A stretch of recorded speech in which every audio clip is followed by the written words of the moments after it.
nhóm do sai chuột chia nó hay bằng tiền cơ.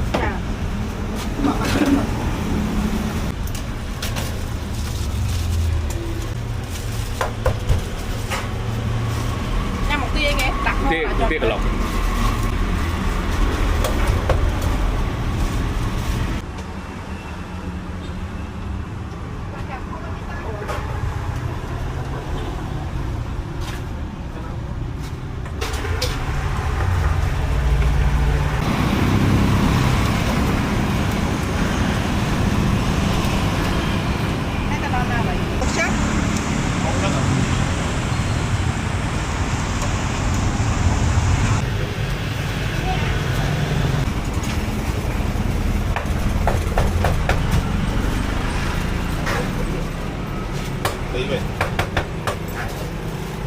Trong không phải cái đâu ban nè mày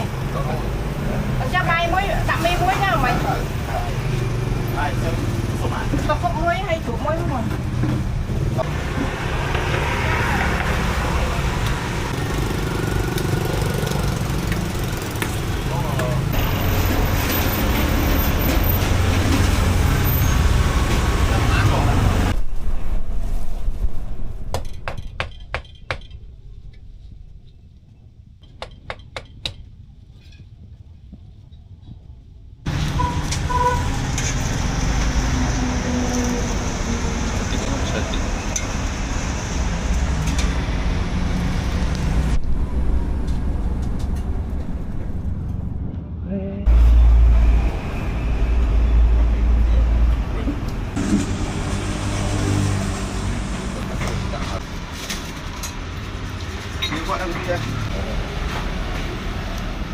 cái số chẳng không cái nào lối áo chẳng không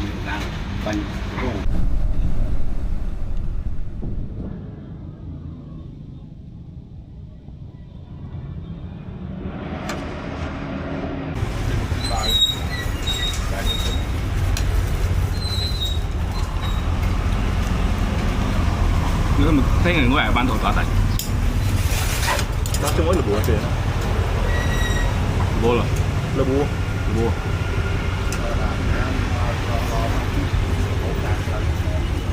hàng này vỡ hàng khe khe thằng khe khe xài thùng á phải không à con mày cả đâu rồi 3 phí 7 lọ 3 phí mà trung phẳng là trung phẳng cho tàu nhà tay trống để cho luôn trời này nhưng buồn nè buồn đấy à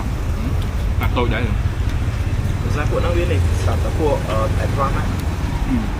nó có tờ bán này sai rồi 30 cầu chưa nào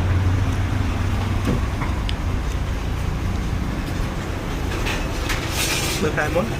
brand ở bay lộn nhập tới còn lại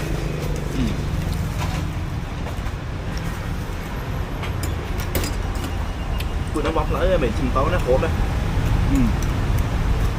khi bắt vài gỡ của mình rồi nè ở đây còn đang miếng từ tôi gọt rồi nè mạch phơi pung của bạn này đó một hai này của nó khổ đi khổ bóc lại bay đo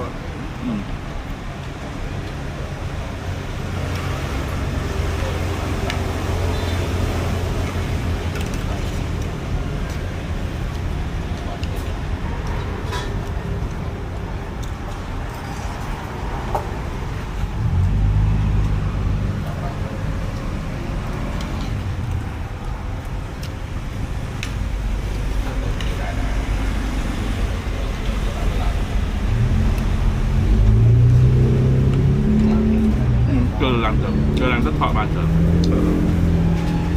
vô ăn tới việc là tới ọt tới đây tầm nhìn tặng cái gì đó không được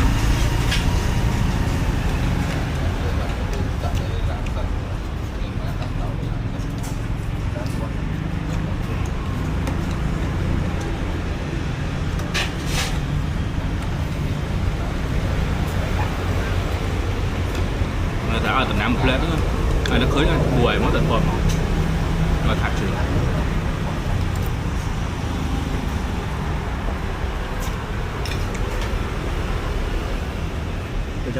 đây còn đường này à đây về nó nằm cái giờ năm nào một cái hả là lại dân quê Phật đây không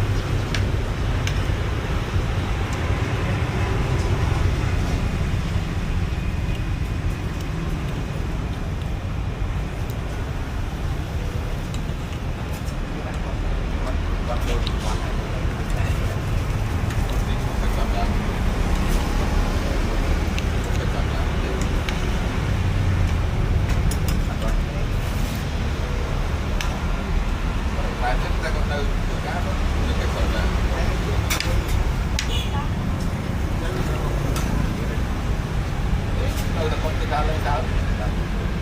có bọc sang các bạn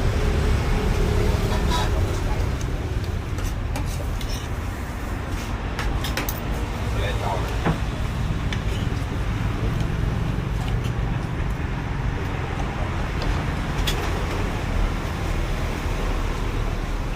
gì vậy lối gì được lại làm đi cha này quay lại làm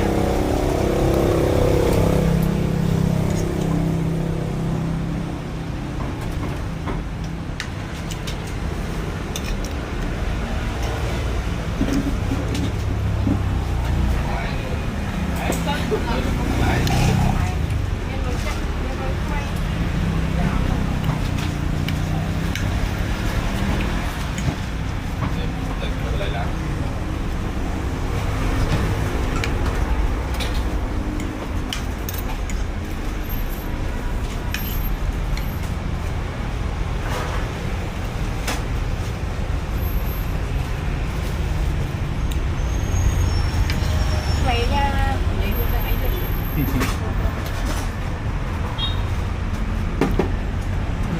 tàu đó Ông ta nhưng mà chắc còn anh trong tay nó còn trong tới rồi tay là bỏ ông tay. Cái đó là cái ông tay thì xong đầu tiên sau bây giờ đi. có những tàu nhân nhờ vậy